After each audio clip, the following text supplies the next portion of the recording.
우리 박 집사님이 기도한 것처럼 이 시대가 대단히 어렵고 힘들고 예배의 자리에 오기 어려운데도 여러분들 예배의 자리에 오셔서 하나님을 찬양하는 여러분의 모든 기도가 주 안에서 다 응답되기를 주의 이름으로 축복합니다. 우리가 지난주에는 신정왕국의 조직 재정비를 통해서 회복이라는 주제로 말씀을 전했는데 여러분들 이 회복이라는 것은 하나님께서 우리에게 모든 것들을 다시 원상태로 돌려주는 그런 아름다운 역사라고 볼 수 있는데요. 우리가 잃어버린 영적 권위는 거룩함 때문에 온다 이런 이야기를 들었죠. 그죠? 그래서 영적인 권위를 상실하는 이유가 내가 가지고 있는 거룩을 상실할 때 온다. 그러면 이 거룩의 회복은 어떻게 일어나느냐? 우리가 예배를 통해서 일어난다. 온전한 예배를 주 앞에 드릴 때 제사장을 세우고 그러면 하나님의 놀라운 회복이 일어난다. 이런 말씀 우리가 들었고요. 그리고 일관되게 충성하는 자들은 끝까지 하나님께 쓰임받는다. 이런 내용의 말씀 우리가 들었습니다. 그래서 여러분들은 아마도 지난주의 말씀들을 마음판에 새기고 살았다면 여러분의 삶 가운데서 하나님께 충성스러운 삶과 또 일관된 믿음의 삶을 통해서 하나님이 주시는 놀라운 회복들을 누리며 살았을 텐데요. 앞으로도 살아가면서 여러분에게 무너져 있는 모든 영역들이 있다면 예배와 기도와 말씀을 통해서 여러분의 삶에 계속한 그런 회복의 역사가 일어나기를 주님의 이름으로 축복합니다. 자, 오늘 읽은 이 성경 본문은 여러분들 이 성경 말씀을 보면 우리는 이렇게 생각해요. 연대기로 이렇게 쭉 흘러간다. 그 역사가 쭉 이어져서 흘러간다. 그래 생각하니까 오늘 읽은 이 성경 본문은 이제 조직이 재정비되고 난 다음에 3년 동안 비가 내리지 않았구나 이렇게 생각이 쉬운데 오늘 이 말씀은 그런 말씀이 아니고요. 이 말씀은 다윗의 통치 초기에 일어났던 일입니다. 그러니까 오래전에 사울 왕이 이제 죽고 나라가 다시 이제 재정비되어서 다윗이 왕이 되어서 이제 통치를 하려고 한 즈음에 이제 요나단의 아들 머비보셋을 끌어올려서 자기 집에서 먹게 하는 그 즈음에 그러니까 다윗의 통치 초기죠. 그때에 이 사건이 일어난 것입니다. 그때 일어났던 이 사건을 왜 지금 이렇게 다윗의 통치 후기 뒤에다 붙여놨느냐 이유가 있다는 거죠. 그 이유가 뭔가 하면 사울 왕과와 다윗 왕과의 차이를 비교하기 위해서 이렇게 갖다 놓은 겁니다. 무슨 이야기인가 하면 사울 왕은 하나님의 말씀에 순종하지 않았던 사람이죠. 그러니까 문제가 생겼을 때 하나님의 말씀을 통해서 풀어간 사람이 아니고 자기 생각대로 문제를 풀어갔던 사람이기 때문에 망했고요. 다윗도 문제가 많은 인생이지만 다윗은 어떤 면에서 보면 하나님의 말씀을 존중하는 사람이었기 때문에 하나님께서 다윗 왕가를 지키고 보호해 주었다는 이 이야기를 하고 싶어서 이 내용을 기록해 둔 것입니다. 오늘 읽은 이 성경 내용에 보면 사울이라는 사람이 나오는데 그 사울이라는 사람이 기브온 민족을 죽여버리죠. 여러분 기브온 민족은 원래 죽이면 안 됩니다. 왜냐하면 여호수아가 정복할 때에 기브온 사람들이 와서 우리를 살려달라고 할 때 덜컥 약속해 준 게 있단 말이죠. 기브온 민족은 가나안 7 중에 한 족속인데 아모리 족속에 해당되는 족속인데 이 사람들이 속이고 와서 이 여호수아에게 살려달라고 항복했단 말이죠. 그러니까 여호수아가 하나님께 묻지 않고 일방적으로 그래 내가 살려줄게 이래서 이 민족이 살게 된 민족이에요. 그러니까 하나님의 말씀과의 약속 맹세가 뭔가 하면 기브온은 죽이면 안 되는 거죠. 그런데 이 사울은 어떻게 하죠? 기브온 민족을 죽였단 말이에요. 그러니까 이것이 문제가 되어서 결국 그들이 막 원한을 이렇게 표현하니까 하나님께서 3년 동안 비가 내리지 않도록 만든 것입니다. 근데 다윗은 어떻게 행동하죠? 그 사울의 아들을 죽이려고 7명을 내어달라 할 때에 요나단과의 약속 때문에 요나단의 아들인 머비보셋을 살려주죠. 그러니까 뭘 이야기하는가 하면 하나님의 말씀을 가운데 두고 존중하느냐 존중하지 않느냐가 우리의 삶에 있어서 성공과 실패를 결정하는 가장 결정적인 이유가 된다는 걸 우리에게 말씀하고 있는 것입니다. 사랑하는 성도 여러분, 지금도 마찬가지죠. 우리가 사는 이 시대에 어떤 사람은 하나님의 말씀을 존중하려고 애를 쓰고 손해를 보죠. 그런데 어떤 사람은 하나님의 말씀을 아예 존중하지 않으려고 하죠. 거기서 우리의 차이가 나타난다는 거죠. 그래서 오늘 이 성경 본문의 말씀을 통해서 하나님이 우리에게 들려주는 메시지들을 듣고 싶은데 첫째는 이것입니다. 우리 다 같이 한번 읽어보실래요? 시작. 신정왕국의 위기를 극복하는 가장 빠른 길은 기도이다. 여러분 다윗이 초기에 정말 나라를 잘 다스리고 싶었는데 3년 동안 비가 내리지 않으면 경제가 다 무너지고 백성들의 마음이 피폐하고 우리도 예전에 조선시대 때에 비가 오지 않으면 누구를 제일 탓합니까? 왕을 탓하는 거예요. 이 왕을 잘못 만나서. 지금 우리도 뭐 나라가 잘 안 되면 대통령이 뭐 잘못해서 막 이러잖아요. 그죠? 그래서 책임의 소재가 왕에게 가는 거예요. 그러니까 신정왕국에 있어서 이 나라가 3년 동안 비가 안 와서 백성이 고통받을 때는 이유가 어디 있는가 하면 왕에게 있다는 거예요. 그러니까 다윗에게는 대단히 치명적인 거죠. 그런데 이 다윗이 그때 뭘 하는 겁니까? 하나님께 기도하더라는 것입니다. 여러분 1절 말씀을 한번 보시겠습니다. 다윗의 시대에 해를 거듭하여 3년 기근이 있으므로 다윗이 여호와 앞에 모였다고요? 간구하였다. 여기 간구하였다는 것은 단순히 기도했다는 뜻이 아니고 마음을 다해서 하나님께 이것이 어찌된 일인지를 물었다는 이야기예요. 그러니까 사랑하는 성도로 우리는 문제없는 인생이 아무도 없는데 문제를 만날 때 우리가 가장 그 문제를 빨리 해결할 수 있는 길이 뭔가 하면 여호와 앞에 나아가서 간구하는 것입니다. 하나님께 간절히 기도하는 것입니다. 그때 하나님의 역사가 일어나는 것입니다. 이것이 바로 사울왕과 다윗의 가장 결정적인 차이입니다. 문제가 일어났을 때 사울왕은 기도하지 않습니다. 자기 인간적인 방법을 가지고 풀어내는 겁니다. 그런데 다윗은 문제가 생길 때마다 하나님 앞에 가서 엎드려 기도하죠. 그때 하나님께서 답을 주시는 겁니다. 뭐라고 답을 줍니까? 이 3년 기근은 바로 사울이 기브아 사람을 죽였기 때문이다. 이렇게 답을 준 거죠. 그러니까 다윗은 이 문제를 해결하기 위해서 기브아 사람을 찾아가죠. 예전에 다윗이 사울이 너희들에게 어떻게 했느냐? 그때 이 기브아 사람들이 이렇게 말하는 겁니다. 사울이 우리를 학살했습니다.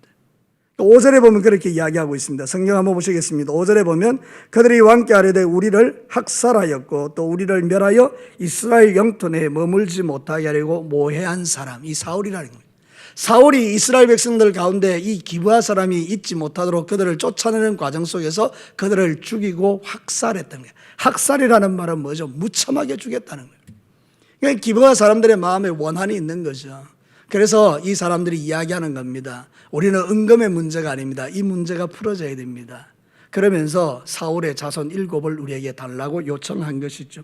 사랑하는 성도 여러분, 위기의 순간에 기도하니 하나님이 길을 보이시고 답을 보이시는 게 보이십니까? 신정왕국의 백성들은요, 세상 사람과 삶의 라이프 스타일이 완전히 다른데 뭔가 하면 세상 사람들은 문제가 생기면 그 문제 앞에서 인간의 방법으로 풀어가지만 하나님의 백성들은 하나님 앞에 엎드려 기도하면서 문제를 푸는데 오늘 이 시대에 살아가는 성도 여러분, 저와 여러분들이 회복해야 될 가장 중요한 가치가 뭔가 하면 여호와 앞에서 엎드리는 것입니다.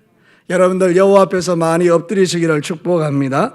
시편 30편 19절 말씀 한번 같이 읽겠습니다. 시편 30편 19절 같이 읽습니다. 시작. 시온에 거주하며 예루살렘에 거주하는 백성아, 너는 다시 통곡하지 아니할 것이다. 그가 네 부르짖는 소리로 말미암아 내게 은혜를 베푸시되 그가 들으실 때에 내게 응답하시리라. 아멘. 이 말씀이 믿어지면 아멘입니다. 여러분, 우리는 하나님의 시온에 거주하고 예루살렘에 거주하는 사람들 아닙니까? 이 시온과 예루살렘은 어떤 면에서 보면 하나님 나라죠. 신정왕국. 우리가 신정왕국에 거하는 백성들은 하나님께 기도하면 주께서 들으시고 응답해 주신다라고 분명히 말씀하고 있죠. 그래서 다윗은 신정왕국을 통치하면서 하나님께 물어서 기도했다는 거죠. 문제를 만났을 때 문제를 푸는 가장 빠른 길이 기도임을 성경은 우리에게 가르치죠. 우리의 삶에도 종종 생각지도 않았던 문제들이 일어나잖아요. 그죠? 그때 우리는 어떻게 선택해야 될까요?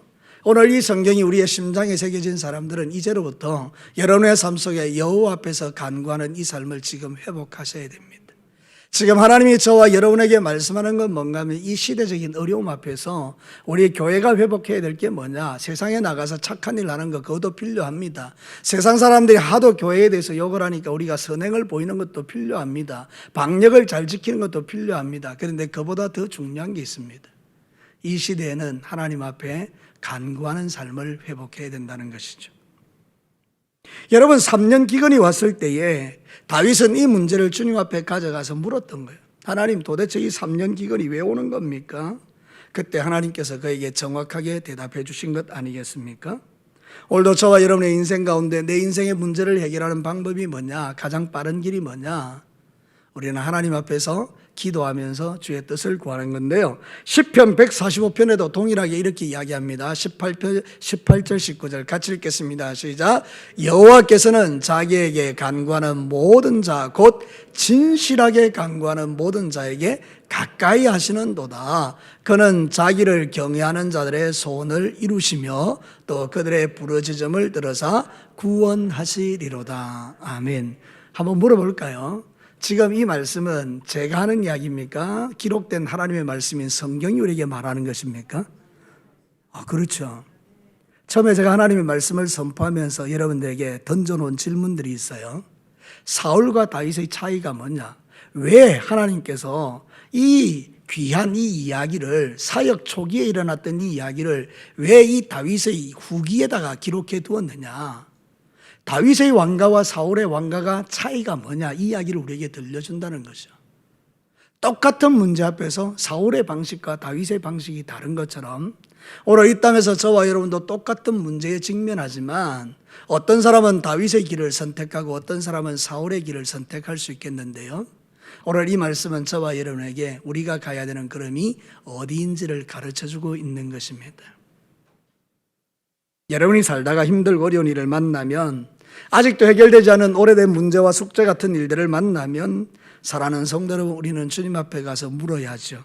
하나님, 어떻게 해야 될까요? 왜 이럽니까? 왜 3년 동안 내 인생 가운데 비가 내리지 않죠?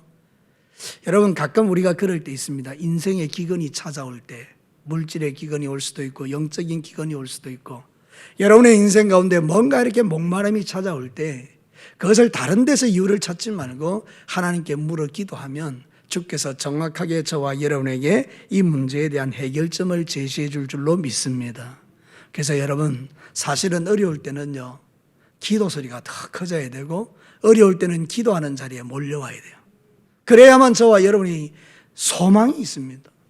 네, 어떤 면에서 보면 이 어렵고 힘들 때에 사람들은 더 기도하는 것을 힘들어하죠. 저와 여러분은 세상 사람과 다른 신정왕국의 백성들인 줄로 믿습니다. 힘을 내서 주님 앞에 기도의 자리를 찾으시고, 그래서 하나님께 기도한 다음에 문제 해결함을 받고 여러분이 하나님의 음성을 들으며 믿음의 길을 잘 걸어가시기를 주님의 이름으로 축복합니다. 두 번째는요, 우리 다 같이 한번 읽어볼까요? 시작. 신정왕국이 축복으로 가는 길에 막힌 담은 무너져야 한다. 여러분, 지금 이 막힌 담이죠. 사울왕이 막아놓은 거예요. 뭐라고요? 기브온 민족을 죽여버림으로. 그러니까 기브온 민족은요, 자기의 사랑하는 부모님, 자기의 사랑하는 아들, 자기의 사랑하는 남편, 자기의 사랑하는 아내가 그 사울의 칼날에 무참하게 학살을 당했단 말이죠. 그러니까 그 원한을 누구에게 풀겠습니까? 자신들이 그것을 해결할 수 있는 능력은 없지 않습니까? 오늘 성경 본문에도 보면 우리는 죽일 만한 능력이 없다고 이렇게 다윗에게 말하지 않습니까? 우리에겐 그런 권리가 없다는 거죠. 그러니까 여러분, 이 사람들이 할 수 있는 것은 하나님께 구하는 것밖에 없잖아요. 하나님께 나의 이 원한을 풀어달라고 계속 하나님께 기도하는 거죠. 하나님께서 공의 하나님이신데요, 그 기도를 들으신 것이죠. 그리고 나서 3년 동안 비를 그쳐버리니까 이스라엘 백성들이 고통을 받는 것 아닙니까? 결국 막힌 담이 있는 거죠. 이 막힌 담이 딱 생기니까 하늘로부터는 모든 좋은 것들이 가로막히는 것입니다. 사랑하는 성도 여러분, 사실 사울은요, 이 기브온 백성들을 살려줘야 됩니다. 왜냐하면 하나님의 말씀에 그들을 죽이면 안 된다라고 했기 때문에. 성경을 우리가 한번 보겠습니다. 여호수아 9장 19절과 20절입니다. 같이 읽겠습니다. 시작. 모든 족장이 온 회중에게 이르되 우리가 이스라엘 하나님 여호와로 그들에게 맹세하였은즉 이제 그들을 건드리지 못하리라. 우리가 그들에게 맹세한 맹약으로 말미암아 진노가 우리에게 임할까 하노니 이렇게 행하여 그들을 살리리라 하고. 이게 무슨 이야기인가 하면 이스라엘 족장들은요, 가나안 땅에 들어가서 가나안 7족속을 다 없애버리는 게 하나님이 주시는 사명이잖아요. 그래서 그 땅을 차지해야 되는데 여호수아가 덜컥 그들을 살려줘 버린 거예요. 그러니까 족장들이 지금 이렇게 이야기하는 거예요. 저 사람들은 죽어 마땅한데 여호수아가 그걸 약속해 버렸으니까 하나님 앞에 우리가 만약에 그들을 죽이면 우리는 여호와의 저주를 받을까 하노라. 그러니 우리는 저들을 살려줘야만 한다. 이 말씀이에요. 그러니까 여호수아 시대의 그 족장들은 그래도 하나님을 존중하는 마음이 있었어요. 우리가 만약에 하나님의 약속을 어기게 되면 우리가 저주를 받을 것이다. 그래서 그 기브온 민족을 마음에는 들지 않았지만 살려준 거예요. 하나님의 약속 때문에, 맹세한 것 때문에. 근데 사울은 전혀 거기에 대해서 관심이 없습니다. 그저 이 사람의 인기를 얻으려고.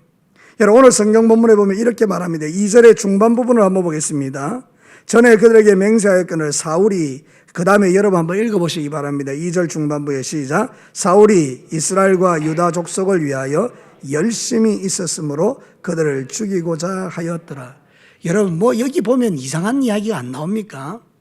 여러분 우리의 열심은 누구를 향한 것이어야 되죠? 근데 여기는 누구를 위한 열심이죠? 이스라엘과 백성들을. 사람 중심입니까? 하나님 중심입니까? 사람 중심. 사람에게 인기를 얻으려고, 사람에게 잘한다 칭찬받으려고, 사람들로 하여금 뭔가 이렇게 영광을 받으려고. 사울은 죽이면 안 되는 사람을 죽임으로 하나님과의 맹세를 와장창 무너뜨려 버린 거죠. 하나님의 말씀을 멸시했다 이 말이잖아요. 그죠? 오늘 이 시대도 마찬가지죠. 저와 여러분들이 신앙생활 할 때에 하나님 중심, 사람 중심이 있다면 저와 여러분들은 하나님 중심의 삶을 선택하고 하나님이 기뻐하는 일을 행해야 될 줄로 믿습니다. 근데 시대가 그런가요? 이 시대가 점점 사람을 기쁘게 하기 위해서 사는 시대가 아닙니까? 그래서 저와 여러분이 신앙의 길을 걸어갈 때 항상 살펴야 될 것이 이것입니다. 하나의 질문을 던져 놓을 때 이게 하나님을 기쁘시게 하는 건가, 사람을 기쁘게 하는 건가? 그래서 여러분 만약에 이게 하나님이 기뻐하지 않는데도 사람이 기뻐하는 일이라면 선택하시면 안 되고, 이 일이 비록 사람은 싫어하더라도 하나님이 기뻐한다 싶으면 우리는 하나님이 기뻐하는 것을 선택해야 되는데, 저도 여러분도 이런 선택하기가 쉽지 않을 때가 많죠.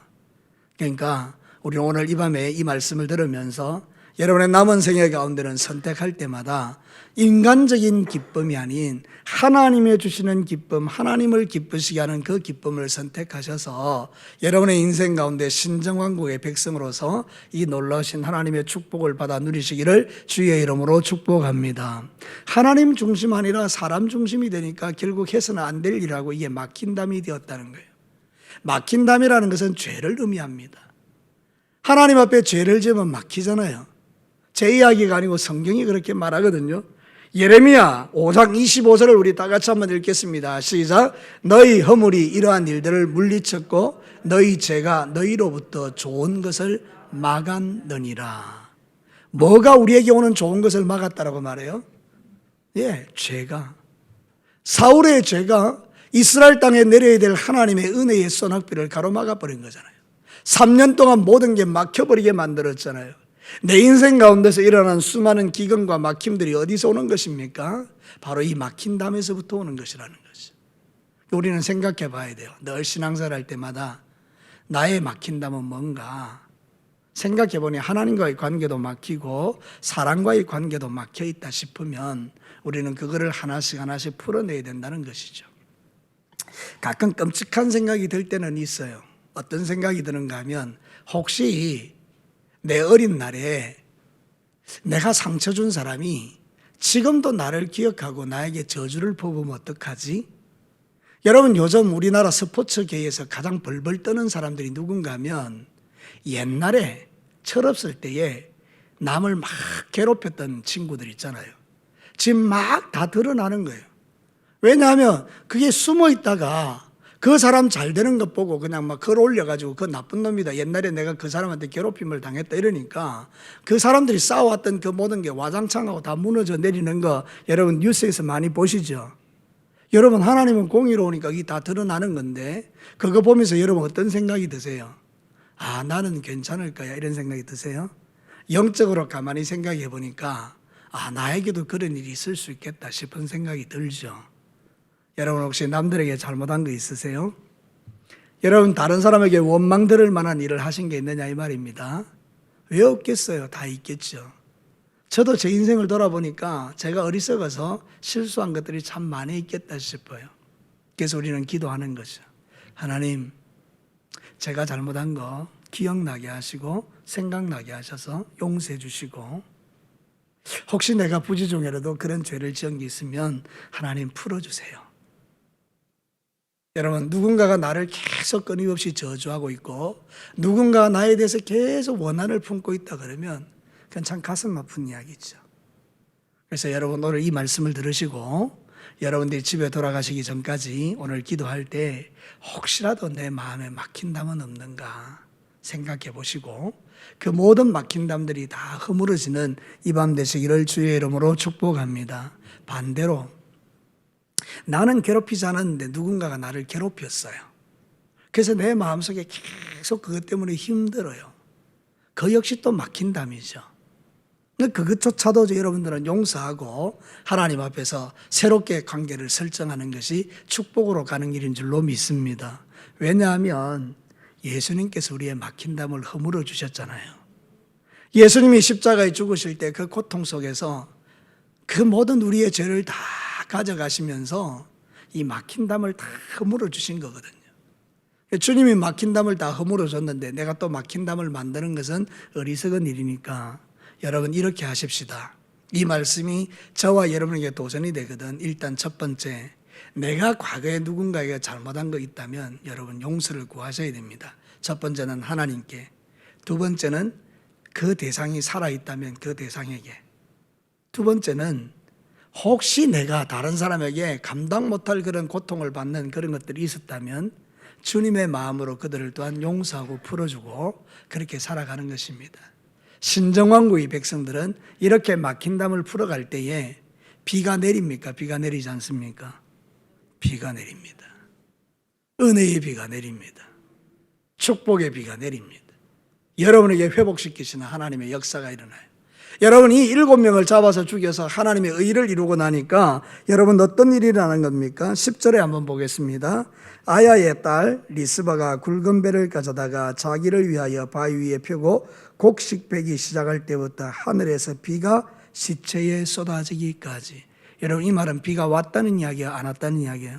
왔다는 이야기예요. 막힌 담이 없어졌다는 거예요? 이제 안 없어졌다는 거예요? 다 없어졌다. 3년 동안 비가 내리지 않았던 그 땅 가운데 하나님께서 이 문제를 해결하고 나니까 비가 쏟아지는 거예요.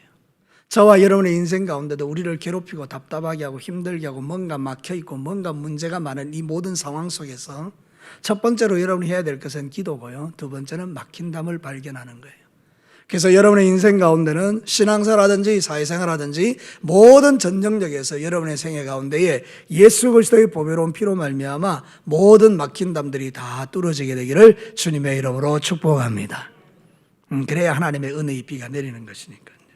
사랑하는 성도 여러분, 우리가 신앙생활할 때 이것만큼 행복한 일이 어디 있을까요? 막힌 담이 없어서 우리의 구하는 기도가 응답되고 또 우리의 삶에 하나님의 은혜의 비가 쏟아 부어지는 것처럼 좋은 일이 어디 있을까요? 매일매일의 삶 속에서 이 은혜를 누리는 저와 여러분이 되시기를 다시 한번 주의 이름으로 축복합니다. 마지막 세 번째입니다. 우리 다 같이 한번 읽겠습니다. 시작. 신정왕국에서 사랑에 기초한 희생은 수치를 은총으로 바꾼다. 여러분 오늘 성경 본문에 보면 한 사람 이야기 나오죠. 사울의 첩입니다. 사울의 본부인은 아니고요. 두 번째 부인인데 이 리스바가 졸지 아들 둘을 잃습니다. 오늘 성경에 보니까 알몬이라는 사람하고요 머비보셋이라는 사람 둘이가 졸지에 죽임을 당합니다. 사고사도 아니고 갑자기 생각지도 않았는데 다윗의 신하가 와서 군사들이 와서 아들 둘이를 데려가서 그냥 목매달아 죽입니다.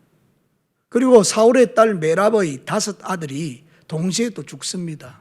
어떤 면에서 보면 이 리스바의 손잡을 되는 사람들이 아니겠어요, 그렇죠? 그런데 7명이 한꺼번에 다 죽은 거예요. 여러분 같으면 어떤 생각이 들겠어요? 제가 만약에 입장 바꿔서 이 리스바 같으면 두 가지 생각 들어요. 하나는 뭔가 하면 다윗 왕을 정오합니다. 나는 어떻게 이럴 수 있느냐 말이죠. 다윗 왕을 정오하게 되겠죠. 두 번째는요, 하나님을 원망합니다. 하나님 나한테 왜 이러세요? 도대체 내가 뭘 했다고 우리 아들을 이렇게 생태 같은 아들과 손자를 갑자기 다 죽입니까? 여러분 이게 이해가 되십니까? 이게 인간의 본질적인 마음이잖아요, 그렇죠? 그런데 여러분 이 리스바가 어떻게 반응하는지를 오늘 성경을 한번 보십시오. 반석 위에다가 굵은 배를 착 깔고요, 거기에 앉아서 그 시체를 지키고 있습니다. 여러분 이스라엘의 율법에 하면요, 이게 부모한테 잘못하면 꼴짝이에 있는 그 까마귀에게 눈이 쪼이고 짐승에게 뜯겨 나간다는 말씀이 있거든요. 이 저주예요. 그러니까 그 당시 중동 사회에서 이렇게 시체가 짐승에게 뜯겨 먹고 새에 뜯겨 먹는 것은 저주예요, 저주. 그러니까 이 리스바가 자기의 그 아들과 손자들의 시체를 지키면서 낮에 새가 오는 거 쫓아내고 밤에 들짐승 오는 거 쫓아내는 거, 이 쉽겠습니까? 되게 어렵죠. 하루도 아니고 이틀도 아니고요. 어떤 주석가는 6개월 정도 걸렸다라고 말하기도 하는데요. 그건 좀 지나친 해석이고요. 상당히 오랜 기간을 낮밤으로 그 시체를 지킨 거예요. 그 여자의 몸으로 얼마나 이게 힘들었겠어요. 그런데 여러분, 원망불평하는 대신에 사랑으로서 그 희생을 감당했던 거예요, 이 여인이. 그 이야기가 다윗에게 들어갔죠. 다윗이 적극적으로 문제를 풀어갑니다. 시체의 뼈를 다 거두어서 사울왕과 요나단의 뼈와 함께 이 7사람의 뼈를 함께 모아가지고 그 장사를 해줍니다. 기스의 묘에다가, 사울의 아버지가 기스잖아요. 그 기스의 묘에다가 장사를 지내줍니다. 그 수치스러운 상황이 이제는 은총으로 바뀌는 거죠. 사랑하는 성도는, 오늘 성경 본문이 우리에게 가르치는 진리는 이것입니다. 사랑에 기초한 이 희생이 모든 수치를 은총으로 바꾸는 과정을 우리에게 보여주는 것입니다. 그래서 성경은 우리에게 이렇게 권면합니다. 사랑은 모든 허무다한 허물을 덮는다. 여러분, 성경 베드로전서 4장 7절과 8절을 한번 보겠습니다. 함께 읽어볼까요? 시작. 만물의 마지막이 가까웠으니 그러므로 너희는 정신을 차리고 근신하여 기도하라. 무엇보다도 뜨겁게 서로 사랑할지니 사랑은 허다한 죄를 덮느니라. 역사적으로 하나님의 사랑이 우리의 죄를 덮으셨죠. 오늘 이 여인의 이런 희생적인 삶을 통해서 그 가정의 그 가문에만 수치가 다시 은총으로 덮여지게 되죠. 만약에 이 리스바가 원망불평하기 시작했다 그러면 이게 끝이 없는 거예요. 또 다른 원한을 낳고 원한은 또 원한을 낳고 끊어지지 않는 이런 문제들이 이어나면서 가문이 아주 불행하게 될 텐데, 여러분, 리스바가 그것을 결정한 겁니다.